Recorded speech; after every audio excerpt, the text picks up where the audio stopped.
Hey there, this is a quick intro video on how to use this social media creator template. In order to use this, the first thing you're going to want to do is you're going to come up here and you're going to want to duplicate it. Now, this particular template was built in Notion, so if you want to duplicate it, you are going to be triggered to make your own account in Notion. You can do a basic account for free. So in order to edit it, you will definitely want to duplicate it. Once you have duplicated, it is your own copy. Now, when you scroll down, you're going to see this draft content idea here. This is an area, and I put some things in here. You can delete these things. You can edit them.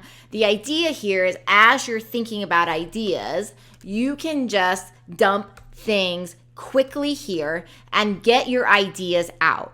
Once you get your ideas out, you can essentially then drag your ideas down here. So this is where you're going to actually plan your day, right? This is where you're going to plan your marketing. So what you'll see here is there's different types of posts.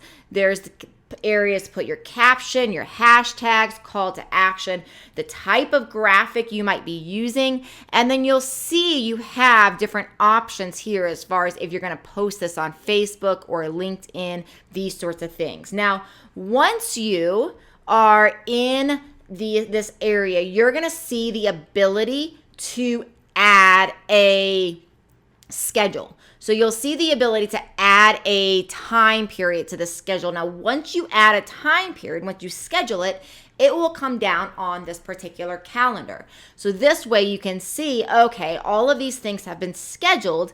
And then if you have anybody helping you with your marketing that is actually doing the post, they can come here and actually put together your calendar based upon this. So that's the simple way and simple explanation of how to use this template.